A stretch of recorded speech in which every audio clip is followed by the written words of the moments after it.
Viens et vois. Ça vous dit quoi? Ben, ça veut dire viens et vois. Avec de la vie, deuxième trimestre. C'est Nathanaël. C'est une chanson aussi. On va parler ce matin, très rapidement, de venir et de voir. Alors ce qui est formidable, c'est que vous êtes venus. Peut-être que vous êtes venus, certains sont des chrétiens depuis des années, sont venus tout simplement parce qu'ils voulaient être là, pour avoir un culte certes différent, mais pour être là, pour être les témoins tout simplement de ce que Dieu a fait dans leur vie. C'est ça un culte. D'abord. Ok. Amen. Mais peut-être qu'il y en a qui ont été invités, qui viennent pour les premières fois et qui espèrent quelque chose d'autre. Ils savent peut-être même pas ce qu'ils espèrent. On est comme ça, nous les êtres humains. Parfois on a tout ce qu'il faut, mais on ne sait pas ce qu'il nous faut. On a tout ce qu'il faut sur le plan matériel, sur le plan sentimental, mais il semble qu'il nous manque quelque chose. Qui a déjà vécu cette sensation? Ouais. Qui est parti en vacances là? Qui a eu la chance de partir en vacances? Même ce serait qu'une semaine.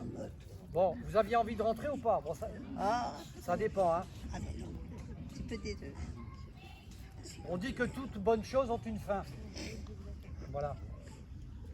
Et parfois, voilà, on a la possibilité de tout avoir, d'avoir en tout cas ce que nous espérons, mais il y a quelque chose, je ne sais pas, qu'on n'arrive pas à expliquer et qui, comme si on ne l'avait pas encore trouvé, comme si on n'est pas satisfait, quoi. On a tous vécu au moins une fois cela dans notre vie.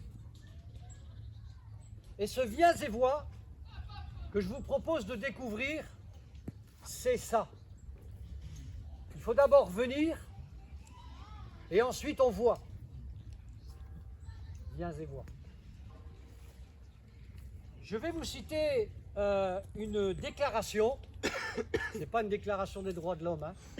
Je vais vous faire grâce. Mais cet homme ce livre qui dit cela, dit ceci: mon oreille avait entendu parler de toi, mais maintenant mon œil t'a vu. Qui a, alors on va le dire comme ça, qui a entendu au moins une fois parler de Dieu dans sa jeunesse? Bon, plusieurs fois pour certains d'entre nous. Et en fait, cet homme dont je vais parler brièvement, c'est Job. Job, il ressemble, Job, à un homme, à une femme qui a des projets et qui, à force de travail, à force de faire les efforts qui doivent être consentis pour obtenir ce qu'il a obtenu, c'est un bon père de famille, Job. Ok? Et il va dire, à la fin de ce qui est dit de lui, 42 chapitres, franchement, si vous les lisez d'un coup, bon courage. Il va dire ceci à la fin de ce qu'il va vivre de terrible. Mon œil t'a vu, mon oreille avait entendu parler de toi, mais mon œil t'a vu, sous-entendu, t'a vu à l'œuvre dans ma vie. Job, qui était-il? Un homme, je vous le disais, qui a franchement tout réussi. Rien ne lui manquait. Pas de problème particulier. Il avait des biens en grande quantité. Il avait une femme qui était féconde. Beaucoup d'enfants. Qu'est-ce qui pouvait bien lui manquer? Il était fermement attaché à Dieu. Il était fidèle à Dieu. Et Dieu lui rendait de lui un très bon témoignage. Qu'est-ce qui pouvait avoir de plus cet homme-là?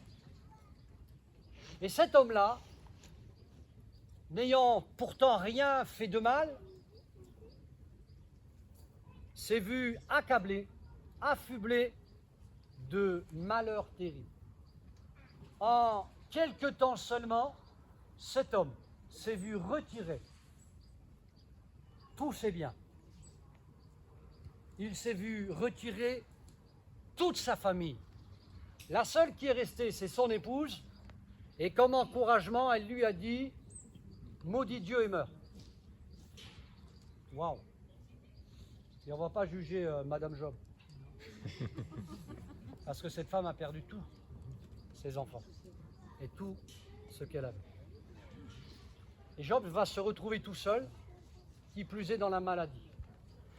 À travers l'histoire de Job, nous comprenons une chose qui est quand même terrible. C'est que nous sommes un enjeu. La Bible nous déclare que Satan, l'ennemi de nos âmes, a réclamé la vie de Job. En fait, il a lancé un défi à Dieu. Et il lui a dit, regarde, Dieu lui a dit à Satan, regarde mon serviteur, il est fidèle. Et vous savez ce que Satan va dire?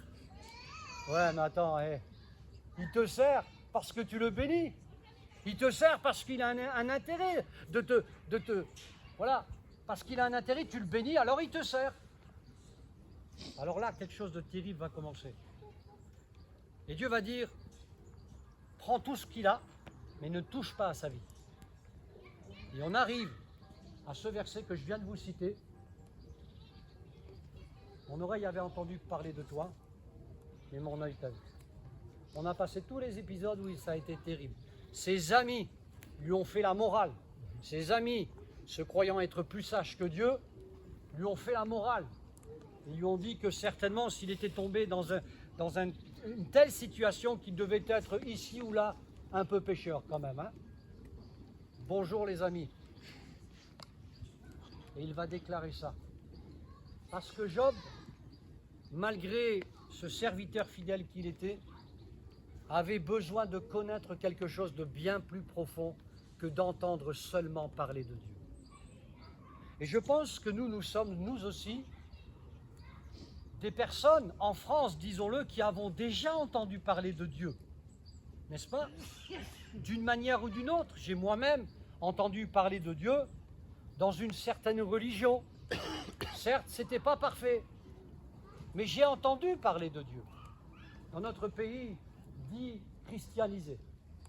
Et Job, dans son époque, il a entendu parler de Dieu. Il a même servi Dieu. Mais Dieu voulait l'amener encore bien plus loin que de ce qu'il considérait être sa vie de serviteur de Dieu. Ce texte que nous avons lu nous parle de voir, de la vue et de l'expérience qui amènera un auditeur à des confirmations de ce qu'il a entendu. C'est bien d'entendre, mais c'est bon de voir Dieu à l'œuvre dans nos vies. C'est bien d'entendre, comme aujourd'hui un pasteur qui vous parle, c'est bien d'entendre une prédication sur Internet, c'est bien de venir à un culte, c'est bien tout ça. Mais ce n'est pas ce qui change une vie. Ce qui change une vie, c'est la rencontre personnelle que vous pouvez faire en Jésus-Christ. Et ça, alors là, il y a qui que ce soit qui peut se dresser devant vous, vous l'avez vécu et personne ne pourra vous l'enlever. Parce que ça sera votre expérience. Ça sera plus l'expérience d'un autre. Oh, il est bien ce prédicateur. Oh, il est bien celui. Oh, il est bien, formidable. Jusqu'à présent, peut-être vous avez dit à quelqu'un, est-ce que tu peux pas, toi qui vas à l'église, prie pour moi? C'est bien, mais à un moment donné, c'est à toi de prier. C'est à toi de faire tes expériences. Et que vous puissiez entendre déjà l'appel de Dieu qui vous dit maintenant, c'est moi qui t'appelle, je t'attire à moi. Parce que j'ai des choses à te dire et j'ai des choses à te faire vivre. Alors, entendre parler de Jésus, c'est ce que nous indique premièrement ce texte. Dans la Bible, quand on est un lecteur de la parole de Dieu, même au début, il y a comme un refrain, il y a comme une urgence quand on lit la Bible. Il y a comme une urgence, un message qui est urgent à être entendu. Que toute femme, tout homme puisse entendre le message de l'Évangile. Et je vous rappelle que le message de l'Évangile, ça veut dire bonne nouvelle. Si vous devez juste chaque jour regarder les bonnes et les mauvaises nouvelles, on a vite fait le compte. La bonne nouvelle. Jésus, nous dit un texte, s'est déplacé de ville en ville, de village en village, de bourgade en bourgade, et même à Saint-Maurice l'exil, par votre présence, mes frères et sœurs. Il est dit dans Luc 8, ensuite Jésus allait de ville en ville, de village en village, prêchant et annonçant la bonne nouvelle du royaume de Dieu. Cette urgence, il la partage tout au long de son ministère terrestre, avec d'abord ces 12 hommes et bien plus encore. Et il dira ceci, Jésus s'étant approché leur parla ainsi, tout pouvoir m'a été donné dans le ciel et sur la terre. Allez, faites de toutes les nations des disciples, les baptisant au nom du Père, du Fils et du Saint-Esprit, et enseignez-leur à observer tout ce que je vous ai prescrit. Et voici, je suis avec vous tous les jours jusqu'à la fin du monde. Il y a une urgence. Le monde te presse, la société te presse, ton patron te presse.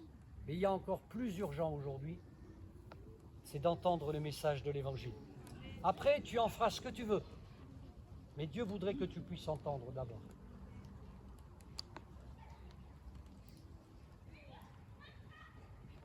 J'ai dans la poche un smartphone, vous aussi. Et j'ai une application qui je trouve formidable. C'est une application qu'un certain mouvement chrétien a fait. Ce sont les Gédéons. Les Gédéons, c'est des gens comme vous et moi qui ont la foi et qui ont sorti une application. Cette application permet aujourd'hui d'avoir 2168 langues de la Bible. La Bible traduite en 2168 langues dans une application, 243 pays qui sont représentés. Vous imaginez? Amen. Amen.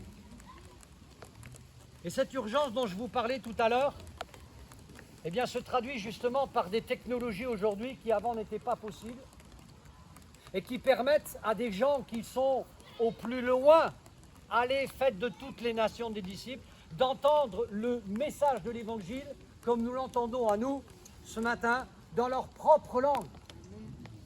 Dieu ne veut oublier personne. Et surtout pas toi qui entends ce matin. Cette urgence, on la comprend aussi quand on lit Actes des Apôtres, Actes 2,17. Les Actes des Apôtres est considéré comme le 5e évangile, parce qu'il est la pratique de ces enseignements que les disciples ont reçus dans les évangiles. C'est la partie concrète, la partie justement de l'obéissance des disciples à Jésus-Christ. Allez par tout le monde. Et Acte 2,17 nous dit, dans les derniers jours, dit Dieu, je répandrai mon esprit sur toute chair, vos fils et vos filles prophétiseront, vos jeunes gens auront des visions, et vos vieillards auront des songes. Nous qui sommes un pays cartésien, des visions et des songes. Oh, t'as pas un peu débloqué, pasteur? Il doit y avoir une formule mathématique pour ça, un algorithme. Cette urgence, Paul, l'apôtre Paul, qui s'appelait Saul de Tarse, qui était un extrémiste tuant des chrétiens, il va être arrêté sur le chemin de Damas et il va dire à son jeune serviteur qu'il est en train de former, 2 Timothée 3, « Sache que dans les derniers jours, il y aura des temps difficiles, car les hommes seront égoïstes, amis de l'argent, fanfarons, hautains, blasphémateurs, rebelles, ingrats, irreligieux, insensibles, déloyaux, calomniateurs, intempérants, cruels, etc. » Mais on ne vit pas dans cette époque, nous, on est tranquille. Il n'y a pas de moqueurs. Il n'y a que des gens bien. Vous êtes d'accord ou pas? Ben non. Je ne dis pas que tout le monde est méchant. Ce sont les derniers temps. J'aimerais vous dire que c'est la volonté de Dieu que chacun d'entre nous, pour la première fois ou les premières fois, nous puissions entendre la parole de Dieu aujourd'hui, même sous cette pluie. Et c'est ce qui est dit justement. J'exhorte avant toute chose, écoutez bien, j'exhorte avant toute chose à faire des prières. Ça s'adresse à l'Église. On va mettre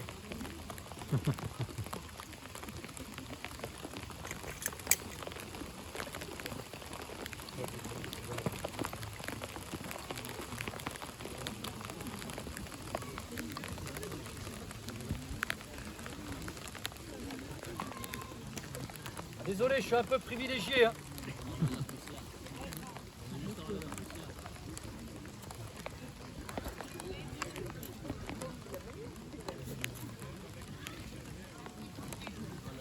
Ça va, vous m'entendez? S'il y a quelqu'un qui peut prendre des photos parce que c'est vraiment beau.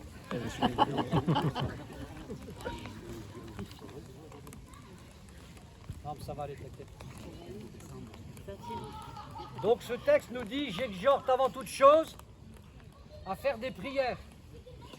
C'est-à-dire, c'est l'Église qui est appelée à prier pour les autres. Et si vous êtes là, si nous sommes là, c'est que forcément quelqu'un a prié pour nous.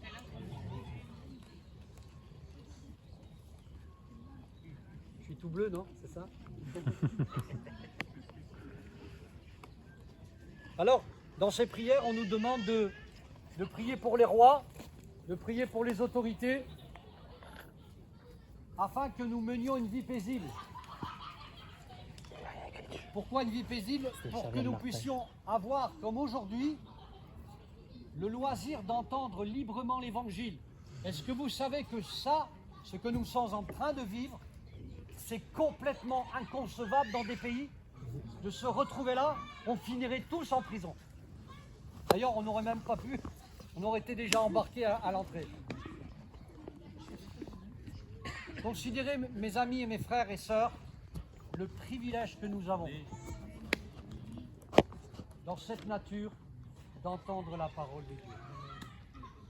Alors ce message, c'est l'Église prie, l'Église annonce, d'accord? Par des supplications, des requêtes, toute forme de prière, à prier pour les rois, les autorités, parce qu'il est dit, cela est agréable à Dieu. Mais le verset 4 nous dit, et c'est très important que peut-être une personne l'entende pour la première fois, parce que Dieu veut que tous les hommes soient sauvés et parviennent à la connaissance de la vérité. C'est la volonté de Dieu que nous écoutions, oui, pas pour passer un moment, mais pour que nous puissions être sauvés, libérés, guéris, car à Dieu tout est possible. Et c'est formidable. Voilà, il y en a qui sont bien sur leur siège, il y en a qui sont assis là, et gloire à Dieu. Amen. Dieu veut que nous ayons non pas cette connaissance qui enfle, mais cette connaissance, cette vérité qui affranchit et qui libère. Je pourrais faire passer tout un tas de personnes ici, elles pourraient venir à ma place et dire Dieu a fait ceci, Dieu a fait cela pour moi. Voilà comment j'étais, voilà ce qui m'était arrivé. Et elles pourraient déclarer, ces personnes pourraient déclarer, j'avais entendu parler de toi, mais maintenant mon œil t'a vu, dans ma vie, dans ma réalité. Tout le monde m'avait abandonné, les miens m'ont jeté. Mais toi, tu as été là. Je te reconnais comme Seigneur et Sauveur de ma vie. Parce que là, ça ne trompe pas. C'est plus les blablas religieux. C'est la chose concrète qui arrive à un homme et une femme. Et alors ça vaut tous les discours du monde. Et je crois que c'est important que vous puissiez vous dire que Dieu, vous aussi, veut vous sauver. Parvienne à la connaissance de la vérité. Avez-vous remarqué, ce texte dit « parviennent ». Ce n'est pas automatique. Il y a des difficultés pour que vous puissiez vous trouver ici, que vous puissiez un jour vous retrouver à connaître Jésus-Christ. Il y a des difficultés, comme pour Job, il y en a un qui ne veut pas que vous puissiez connaître la vérité, parce qu'il ne vous veut pas de bien. Il ne veut pas que Dieu se fasse connaître à vous. Alors, ces difficultés, elles ont plusieurs formes. Les religions et leur lot de fausses doctrines. Oui, ça parle de Dieu, certes, mais ça parle surtout pas de Jésus-Christ. Ça parle de saints, mais ça renie le nom de Jésus-Christ, celui qui a payé la dette du péché à la croix. Dans les difficultés, il y a la persécution qui interdit, je le disais tout à l'heure aux chrétiens, de vivre leur foi dans leur pays. Dans les difficultés, il y a un certain courant d'éducation dans notre pays qui va à tous les coins de rue et tous les carrefours chasser Dieu et dire qu'il n'existe pas, etc., etc. L'homme se détourne de Dieu pour se prendre lui-même pour Dieu. Alors, pas étonnant qu'il se trouve sans solution. Et dans Romains, il est dit ceci, car ayant connu Dieu, ils ne l'ont point glorifié comme Dieu, ils ne lui ont pas rendu grâce, mais ils se sont égarés dans leurs pensées, dans leur cœur, sans intelligence. Et leur intelligence donc a été plongée dans les ténèbres. La Bible dit clairement que Satan a mis un voile sur l'intelligence des hommes. J'ai rencontré des hommes et des femmes qui avaient beau essayer, ils n'y arrivaient pas. Mais parce qu'on n'accède pas à la foi et à la vérité par l'intellect. Pourtant, c'est Dieu qui a créé l'intellect. Mais cette intelligence, elle est obscurcie, elle est voilée. Et quand on rencontre les messages de l'Évangile, il y a un voile qui est ôté. C'est ce qui s'est passé à la croix. Après la croix, Jésus est mort, il a été crucifié. Il y a eu un voile qui s'est déchiré du haut vers le bas, du ciel vers la terre. Et quand on rencontre Jésus, quand on accepte qu'il touche notre cœur, alors ce voile est ôté. Ne me demandez pas pourquoi, mais c'est le miracle de Dieu. Et ce que nous ne croyons pas à l'époque devient limpide et clair. Parce que nous sommes devenus comme des petits enfants humbles et nous sommes dit, Seigneur, si tu existes, Seigneur, si ce que tu dis est vrai, alors fais ton œuvre. Tout simplement. Les gens qui sont ici, la plupart, ont fait cette expérience. Oui, les conditions dans lesquelles nous sommes venus à Dieu peuvent différer ici ou là, mais ce n'est pas ça qui est important. Ce qui est important, c'est qu'à un moment donné, quelqu'un a saisi cette occasion. Et tout a changé. Vous savez, il y a des gens décrits dans la parole de Dieu, décrits comme zélés pour Dieu. C'est dit dans les Romains. Mais ils ont beau être zélés pour Dieu, ça c'était les scribes et les pharisiens, les religieux de l'époque, du temps de Jésus et autres, mais ils n'ont pas Dieu. C'est terrible de faire. Moi j'ai rencontré des personnes, peut-être vous aussi, qui étaient capables de faire des choses mieux que les chrétiens. Je n'ai pas honte de le dire. Et pourtant, le royaume des cieux leur sera fermé. Pourquoi? Eh bien parce qu'ils ne sont pas entrés par la porte, qui est Jésus-Christ, le Fils de Dieu. Ce seul nom qui ait été donné aux hommes par lequel nous devions être sauvés. Si vous voulez faire des recherches, et vous voulez regarder l'histoire de religion, et vous allez voir que le maximum de religions nie le Christ. Ils sont d'accord avec la création, ils sont d'accord même avec les prophéties bibliques, mais ils n'acceptent pas Christ. Et si on n'accepte pas Christ et le sacrifice parfait qui est accompli à la croix, alors on n'entrera jamais dans le royaume des cieux. Amen. Et puis, je vais terminer avec le fait d'entendre, oui, mais de voir Jésus à l'œuvre. Et vous savez, il y a une histoire qui est intéressante et je vais vous la conter dans quelques instants. C'est l'histoire d'une femme. On ne parle pas souvent de cette femme. Et je ne veux pas m'adresser uniquement aux femmes. Mais cette histoire parle d'une femme. Son histoire, elle est contée dans Matthieu chapitre 26, verset 13. Je vous lis juste ce verset 13. Jésus dira, je vous le dis en vérité, partout où cette bonne nouvelle sera prêchée dans le monde entier, on racontera aussi en mémoire de cette femme ce qu'elle a fait.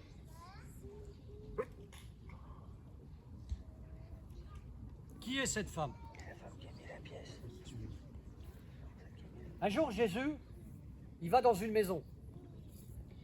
Un petit peu avant, on apprend que c'est la Pâque qui se prépare. Ok?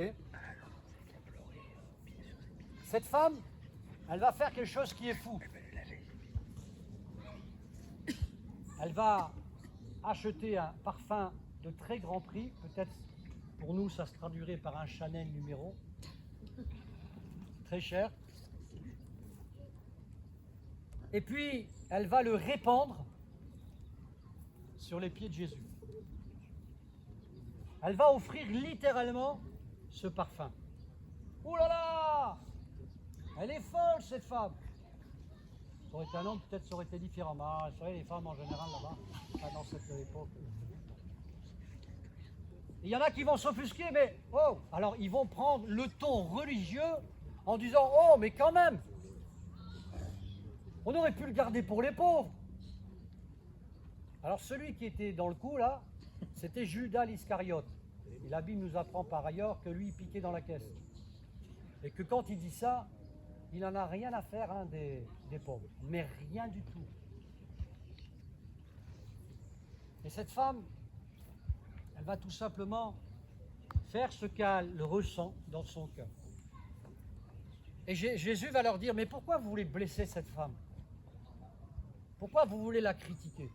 Cette femme, elle est en train de faire quelque chose qui annonce ma sépulture, qui annonce ma mort. On est à la préparation de la Pâque. Jésus va bientôt mourir et on est au repas du Seigneur. D'accord? Alors, que dit ce texte? Qu'est-ce qu'il peut nous dire, nous concernant ce matin, de ce parfum qui est répandu? Eh bien, cette femme va donner tout ce qu'elle a. Elle a certainement tout dépensé ce qu'elle avait pour la mort de Jésus.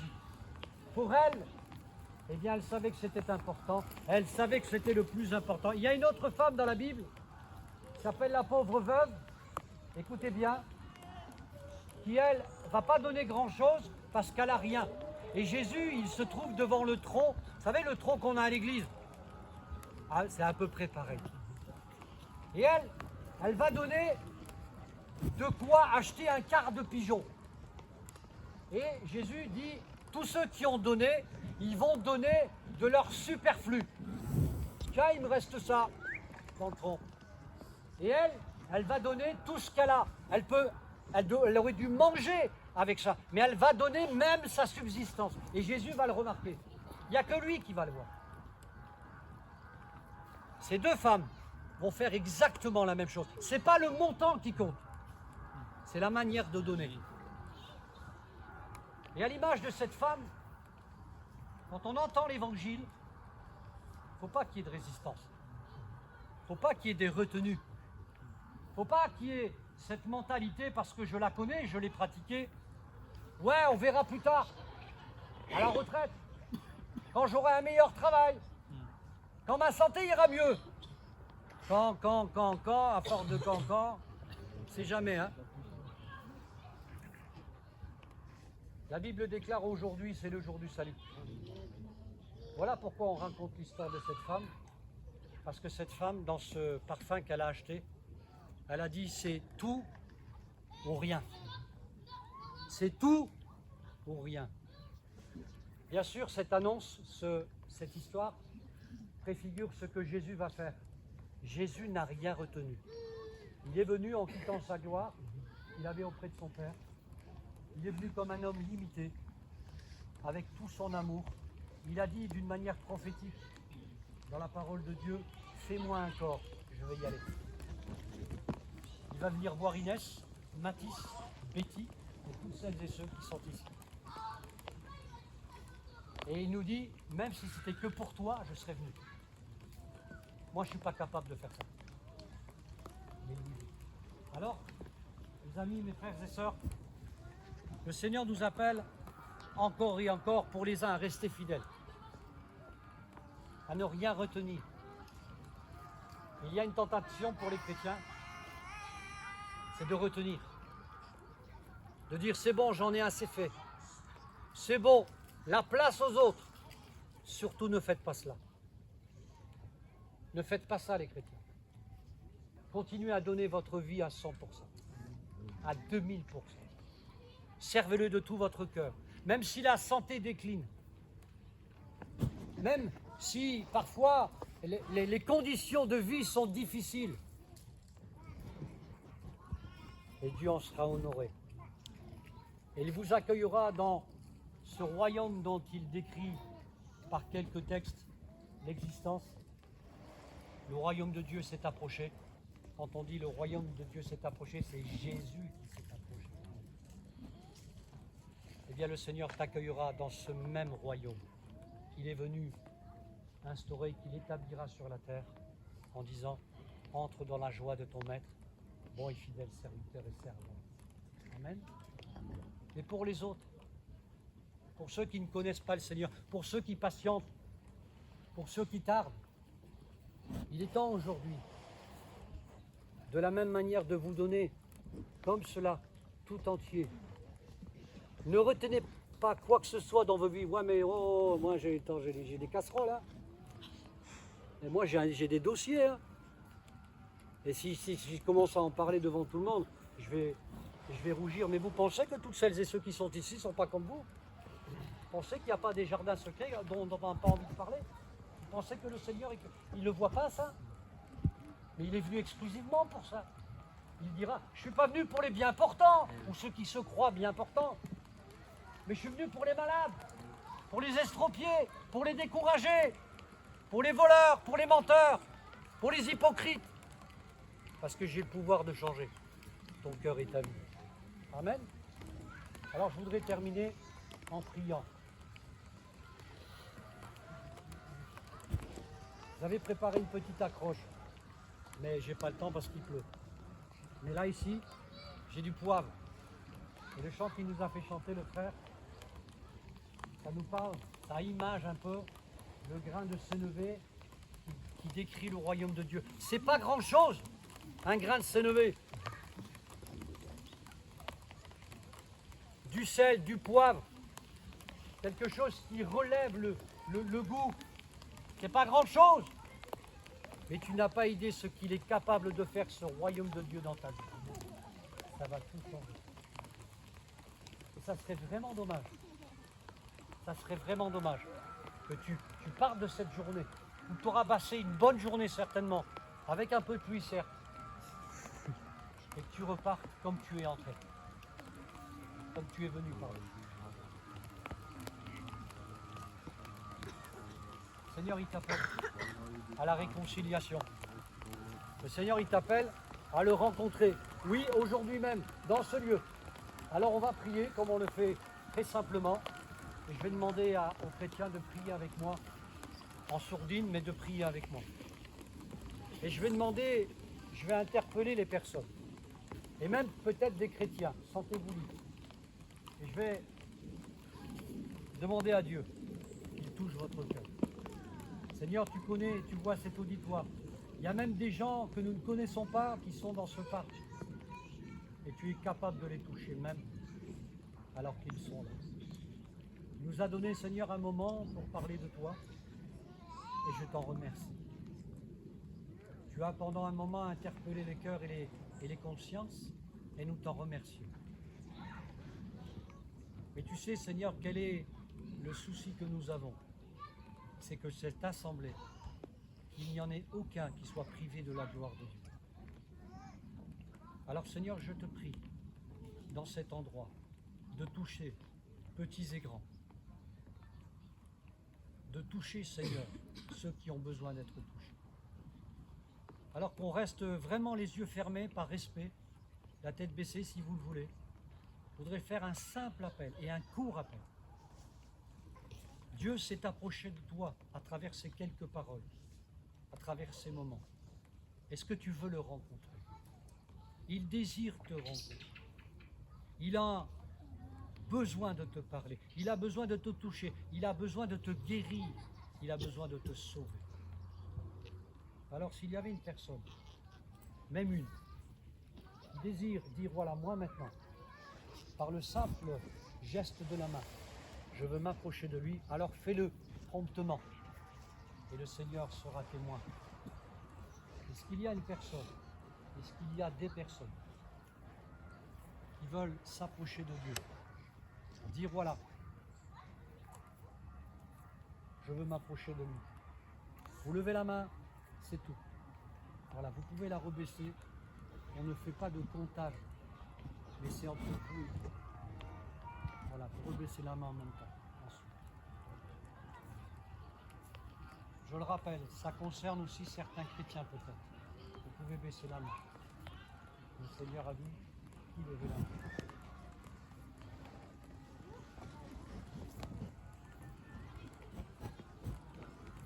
Voilà. J'attends encore quelques secondes pour laisser vraiment la place à la liberté, puis ensuite nous prions.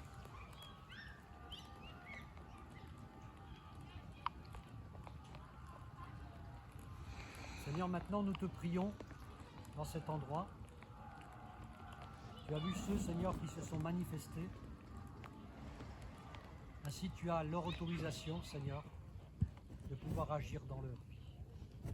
Ils n'ont pas eu besoin de formuler une prière devant tous, mais tu connais ce qu'il y a dans leur cœur et dans leur vie.